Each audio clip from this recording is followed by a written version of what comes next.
नमस्कार। मैं कमलेश कबीर आपका एक बार फिर स्वागत करता हूं इस नए एपिसोड में। आज के इस एपिसोड में हम बात करने वाले हैं कांग्रेस पार्टी की।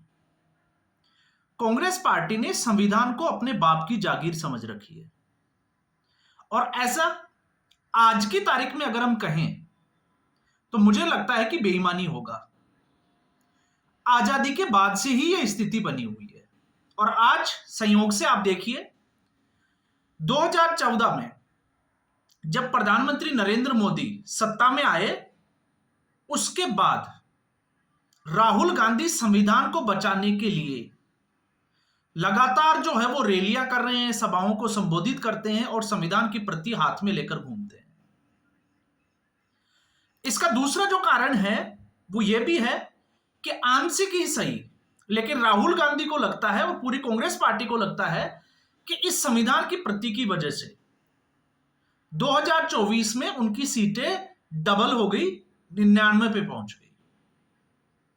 अब ऐसी स्थिति में एक तरफ जहां कांग्रेस पार्टी आज जब हम बात कर रहे हैं तो वक्फ बिल के ऊपर, वक्फ संशोधन जो बिल अधिनियम 2024 या बिल हम कह सकते हैं, उसके ऊपर जब संविधान बचाने की बात करती है तो फिर आपको पता होगा एक कहावत और आती है, सो चूहे खाकर बिल्ली चली हज को।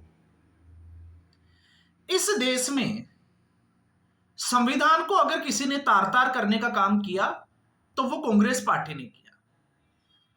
अब मैं जिस घटना का जिक्र कर रहा हूं तेलंगाना का, उस घटना पर आऊं उससे पहले हम समझते हैं 1947 के बाद जब संविधान को स्वीकार किया गया, उसके बाद से ही लगातार कांग्रेस पार्टी ने अपने हिसाब से संविधान में संशोधन किए और वो संविधान के संशोधन करने का अगर हम ये सोचें क्यों किए गए तो उसके पीछे की कहानी आपको समझ में आएगी, सिर्फ और सिर्फ तुष्टीकरण की राजनीति या राजनीतिक फायदे के लिए। अब ऐसे कड़ी में जब राजीव गांधी की सरकार थी 1985 में, तो कांग्रेस पार्टी की तरफ से एक कानून लाया गया, दल बदल कानून। और इस दल बदल कानून की जरूरत क्यों पड़ी तो आपको 60 और 70 के दशक को भी थोड़ा सा याद करना पड़ेगा। और जब हम उस दशक को याद करते हैं तो फिर एक कहावत और आ जाती है, आया राम गया राम। अब आया राम गया राम जो है वो ये मुहावरा कहां से प्रचलित हुआ तो 1967 में हरियाणा की हसनपुरा जो विधानसभा सीट थी उसके एमएलए विधायक थे गयाराम, और इतिहास गवाह है कि गयाराम ने एक ही दिन में 4 बार जो है वो अपनी पार्टियां बदली। यह आज तक का इतिहास है। तो राजनीतिक फायदे के लिए जो दल बदल जो करते थे विधायक, उनको रोकने के लिए कांग्रेस पार्टी की तरफ से यह संशोधन किया गया और यह संशोधन था 52वां संशोधन। इससे पहले 51 संशोधन संविधान में हो चुके थे और दल बदल जो कानून है वो संविधान की 10वीं सूची में इसको शामिल किया गया। अब जब हम इसको समझते हैं कि आखिर दल बदल कानून है क्या, तो दल बदल कानून का मतलब है कोई भी निर्वाचित एमएलए स्वेच्छा से अपनी पार्टी को छोड़कर किसी दूसरी पार्टी में शामिल हो जाता है। हम खरीद फरोख्त की बात नहीं कर रहे हैं, अभी हम बात कर रहे हैं स्वेच्छा से। अब वो कारण जो है वो कुछ भी हो सकता है। तो ऐसी स्थिति में उसको योग्य और अयोग्य ठहराने का जो अधिकार है वो होता है विधानसभा हो या लोकसभा हो, उसमें स्पीकर को। अब ऐसी स्थिति में आज की तारीख में जो मामला जुड़ा हुआ है, जब हम इसकी बात कर रहे हैं, जब हम ये कहते हैं कि कांग्रेस पार्टी ने संविधान को अपने बाप की जागीर समझा है, तो संविधान की इस वक्त जो धज्जियां उड़ाने का काम कर रही है वो भी कांग्रेस पार्टी ही कर रही है। कांग्रेस पार्टी की रेवंत रेड्डी की सरकार, और रेवंत रेड्डी की सरकार ने एक तरीके से अगर हम देखें तो राहुल गांधी को एक्सपोज करने का काम ही किया है। और किस तरीके से एक्सपोज किया है? राहुल गांधी जब ये कहते हैं कि इस देश में मोदी सिर्फ और सिर्फ जो है वो अडानी के लिए काम करता है, तो हम ये कह सकते हैं कि अडानी के बहाने राहुल गांधी की जो मानसिकता है वो नरेंद्र मोदी को कटघरे में खड़ा करने की है। और आपको पता ही होगा, जब मध्य प्रदेश में चुनाव थे और वो मध्य प्रदेश गए थे तो उन्होंने कुछ स्टेटमेंट भी दिया था, इस तरीके का स्पीच दिया था कि जब भी आप पावर का स्विच ऑन करते हो तो आपके अकाउंट से पैसा सिर्फ सीधा जो है वो अडानी के खाते में चला जाता है। तो एक तरफ राहुल गांधी प्रधानमंत्री को अडानी के बहाने कटघरे में खड़ा कर रहे थे, तो दूसरी तरफ रेवंत रेड्डी दावोस में अडानी के साथ मीटिंग कर रहे थे और 12,000 करोड़ के एमओयू को साइन कर रहे थे निवेश के लिए। दूसरा, भारत जोड़ो न्याय यात्रा आपको पता ही होगा, अशोक गहलोत, उनकी मैं आज बात नहीं करूंगा कि किस तरीके से राजस्थान में यात्रा चल रही थी और अशोक गहलोत ने हजारों एकड़ जमीन जो है वो अडानी को दे दी थी। स्किल इंडिया यूनिवर्सिटी तेलंगाना के लिए 100 करोड़ का दान का एक चेक लिया अडानी की तरफ से रेवंत रेड्डी की सरकार ने। और फिर जब मीडिया का दबाव बना तो उसके बाद में आनन फानन में रेवंत रेड्डी को वापस करना पड़ा। लेकिन अब उसी कड़ी में रेवंत रेड्डी की एक और हरकत जो है वो राहुल गांधी को पूरा, या हम कहें कि कांग्रेस पार्टी को एक्सपोज करने के लिए काफी है। रेवंत रेड्डी की जो सरकार बनी थी दिसंबर 2023, आपको पता होगा 2023 के अंत में, और उसके बाद में बीआरएस के 10 विधायक जिन्होंने अपनी पार्टी छोड़ी, पहले 3 और फिर उसके बाद 7, और वो रेवंत रेड्डी के साथ आ गए। तो रेवंत रेड्डी के साथ आ गए तो उनकी अयोग्यता के लिए स्पीकर को एक याचिका दी गई, लेकिन उस याचिका के ऊपर कोई सुनवाई नहीं हुई, उसके ऊपर कोई एक्शन नहीं लिया गया। मामला कोर्ट तक पहुंचा और जब सुप्रीम कोर्ट में इसके खिलाफ जो है वो याचिका दर्ज हुई तो उसके अगले दिन, मैं इसी साल की बात कर रहा हूं, लगभग 11 महीने के बाद में स्पीकर को नोटिस देने की याद आई।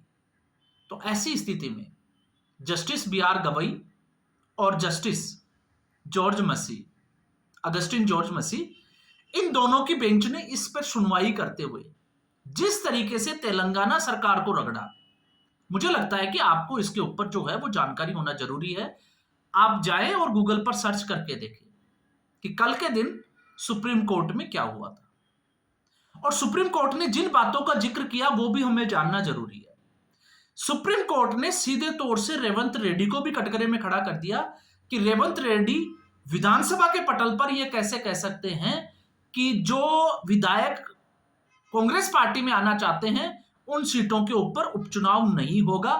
इस बात का अधिकार जो है वो किसने दिया? और अगर रेवंत रेड्डी को इस बात का अधिकार है तो फिर दल बदल कानून का क्या होगा, जो कि कांग्रेस पार्टी के द्वारा ही बनाया गया था। तो संविधान में संशोधन करने वाली कांग्रेस पार्टी, संविधान को तोड़ने वाली कांग्रेस पार्टी, और आज की समय में संविधान की दुहाई देने वाली कांग्रेस पार्टी। वक्फ बिल पर हम पहले ही चर्चा कर चुके हैं। और जब हम बात करते हैं इस तेलंगाना की सरकार की, तो यहां पर, क्योंकि मुझे पता है कुछ लोग जो है वो यहां पर शिवसेना का एग्जाम्पल दे सकते हैं कि आखिर शिवसेना के जो विधायक टूटकर चले गए उनके ऊपर अयोग्यता का दल बदल कानून लागू क्यों नहीं हुआ। तो इस दल बदल कानून की एक बारीकी को और समझना चाहिए। शिवसेना, जो महाराष्ट्र की जो शिवसेना थी, उसमें विधायक दूसरी पार्टी में नहीं गए, उन्होंने अपनी पार्टी का विलय नहीं किया। लगभग 40 विधायक जो है वो शिवसेना के एकनाथ शिंदे के साथ चले गए और उन्होंने ही अपने आप की जो पार्टी थी उसको ही असली शिवसेना माना। तो यहां पर ना तो दल बदल हुआ, ना उस पार्टी का विलय हुआ, और ऐसा करने के लिए 2/3 जो सदस्य हैं वो एमएलए जो है वो साथ होने चाहिए, जो कि एकनाथ शिंदे के साथ थे।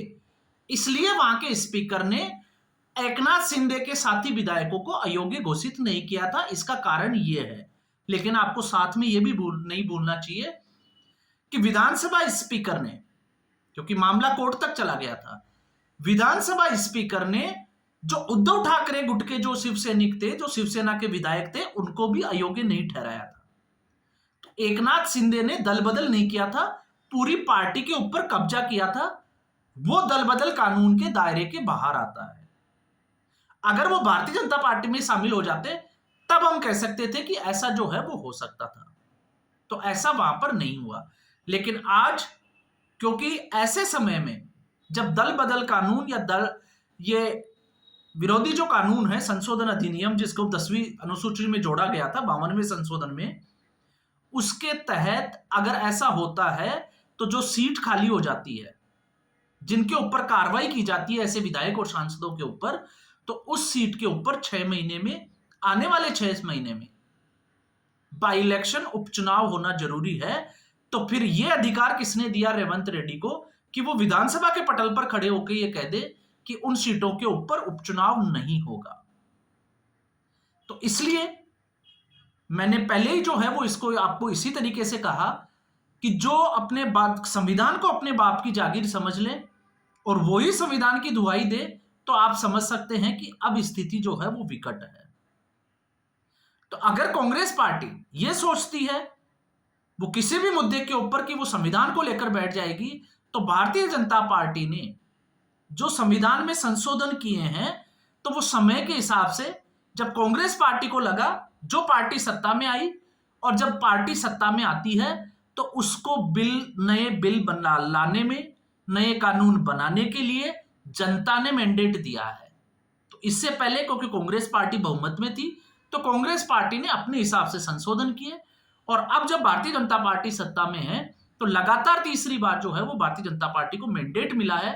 तो वो मैंडेट इसीलिए मिला है कि वो संसद में कानून लेकर आए लोगों की भलाई के लिए। अगर किसी कानून में समय की जरूरत के हिसाब से संशोधन करना पड़े तो वो उसमें संशोधन भी करे। तो ऐसा नहीं है कि ऐसा पहला मौका है जब आज मैं इस तेलंगाना की सरकार की बात कर रहा हूं। इससे पहले राहुल गांधी ने भी कई बार जो है वो संविधान की धज्जियां उड़ाई है, और उनके बारे में हम बहुत बार जो है वो जिक्र भी कर चुके हैं। तो आज के एपिसोड में बस इतना ही। आप समझ चुके होंगे कि कांग्रेस पार्टी की कथनी और करनी में 1947 से आज तक, आजादी के 75 साल के बाद, कितना फर्क है। ये जो है वो एक विचारने वाली, या हम कहें कि विचारने योग्य जो है वो बात जरूर है। तो आज के एपिसोड में बस इतना ही। उम्मीद करूंगा वीडियो एपिसोड आपको पसंद आया होगा। वीडियो को लाइक करें, शेयर करें, चैनल जरूर सब्सक्राइब करें। धन्यवाद।